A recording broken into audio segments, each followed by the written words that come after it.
cualquier otra ocurrencia. Entonces, el nacimiento virginal no es escritural. Sin embargo, ¿quieres saber a qué suena?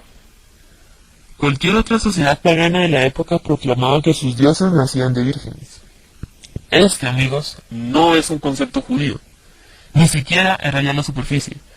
Pero con lo poco que les he mostrado debería ser suficiente de acuerdo a las escrituras hebreas para tener a los judíos tocando en la puerta. Este es el nuevo pacto que reemplaza al antiguo. ¿Estás bromeando? Mateo 2:9. Después de ir al rey, siguieron su camino y sucedió que la estrella que habían visto levantarse iba delante de ellos hasta que se detuvo sobre el lugar donde estaba el niño. Suena bien, ¿cierto? Pero debo decirte que si esto fuera una investigación de colegio, obtendría un reprobado por plagio. En el libro de Yashar, capítulo 8, versos del 1 al 14, dice: Y en la noche que Abraham nació, todos los sirvientes de Terah y todos los consejeros de Nimrod y sus hechiceros vinieron y comieron en la casa de Terah, y ellos se regocijaron con él esa noche. Y cuando todos los consejeros y hechiceros salieron de la casa de Terah, ellos levantaron sus ojos hacia el cielo esa noche para mirar las estrellas, y vieron y contemplaron una estrella muy grande que vino del este y cruzó los cielos opacando las estrellas en los cuatro confines del cielo. Y los consejeros hechiceros del rey se impactaron al ver esto, y los sabios entendieron este suceso y tuvieron conocimiento de su significado. Y Terah tomó a Abraham, su hijo, secretamente junto con su madre y su enfermera, y los escondió en una cueva, y les llevó provisiones cada mes. Así que el autor de Mateo robó la historia del nacimiento de Abraham y la ajustó a Jesús. Y la meta es convertir judíos al cristianismo. Otra cosa que no debería ser tolerada para alguien en busca de la verdad es cuando el Nuevo Testamento declara que algo es profecía cuando en realidad no lo es. Como en Mateo capítulo 2, versos 17 y 18. Entonces se cumplió lo dicho por el profeta Jeremías. Se oye un grito en Ramá, llanto y gran lamentación. Es Raquel que llora por sus hijos y no quiere ser consolada. Sus hijos ya no existen. No es una profecía mesiánica. Al llamar profecía mesiánica a cada versículo que se acomode a sus necesidades, se está evaluando la reverencia de nuestra Biblia. Otro gran problema es cuando la escritura está llena de mentiras, como en Mateo 2:23. Y fue a vivir en un pueblo llamado Nazaret.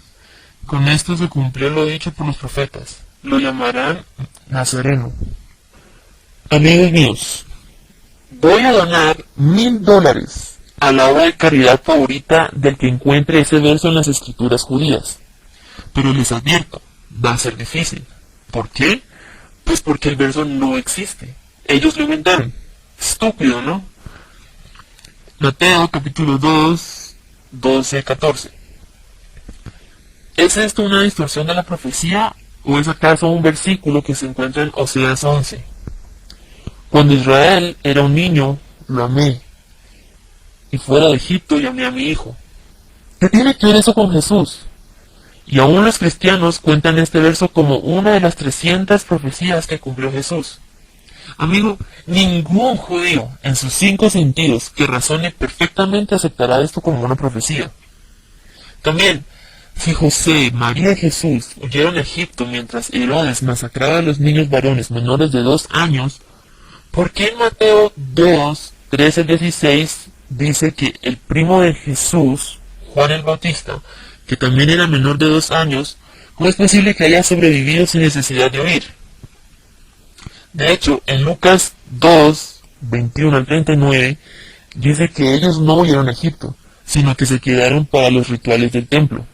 No se menciona ninguna masacre de niños en Lucas. Mis amigos, la razón por la cual estoy leyendo estas contradicciones y distorsiones es porque quiero que piensen cómo reaccionarían ustedes si fueran judíos que se han mantenido fieles a las palabras perfectas de la Torá y de repente fueran confrontados con el Nuevo Testamento. ¿Cómo reaccionarían? Nosotros sabemos que la Torá de Dios da vida. ¿Por qué el justo creador del universo le daría a su pueblo un manual de instrucciones con las que no pudieran cumplir? Si eso fuera así, Él simplemente no sería justo y por lo tanto no sería Dios.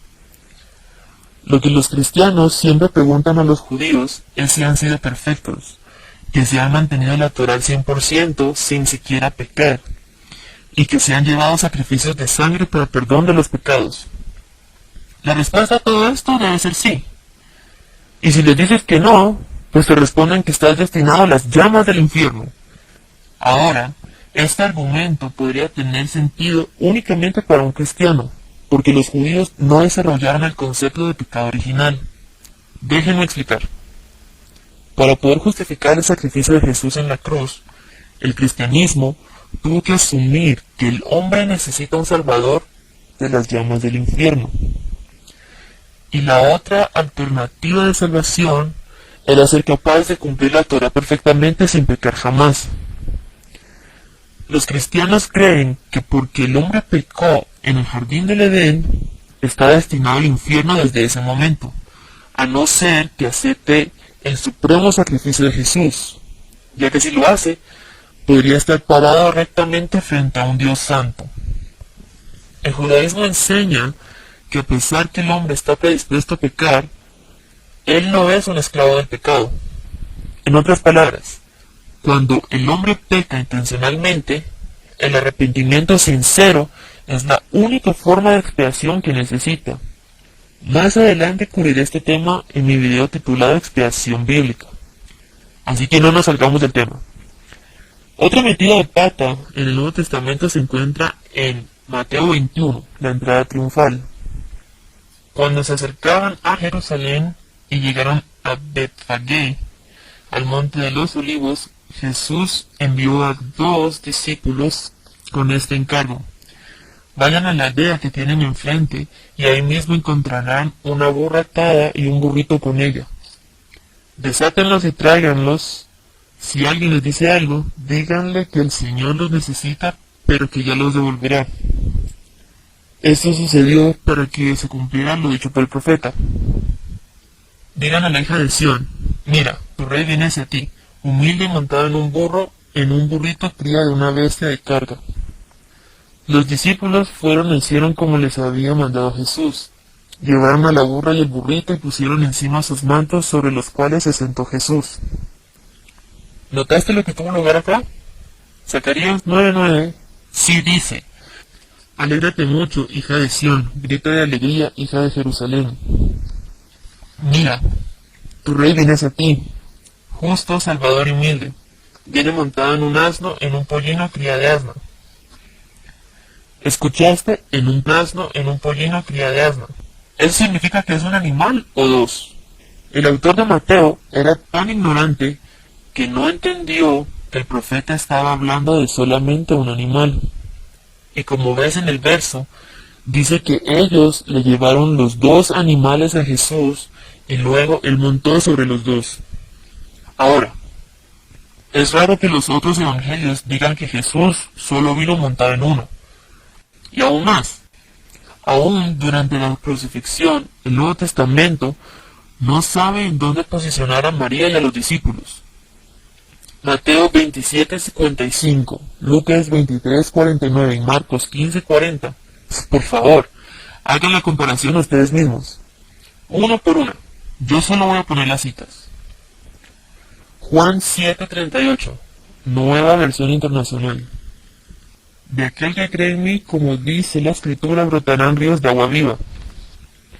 ¿Alguien puede encontrar ese verso en la Escritura? Por favor. Amigos, no existe. Los cristianos lo inventaron. El cristianismo no es verdad, amigos. Tomen el judaísmo mientras puedan. Es obvio que no hay profecías de un Mesías nacido de virgen al que crucifican y luego resucita de los muertos en el Tanaj. El cristianismo ha tenido que tejer una red de mentiras para mantener principalmente una. Aunque, de hecho, creo que Dios estaba hablando en el Nuevo Testamento. Él está tratando de decirle a todo el mundo que busque la verdad y se aleje de este libro y siga al Dios verdadero de la Torá. Amigos, hay esperanza. Sigan la verdad y sean judíos. Números 23.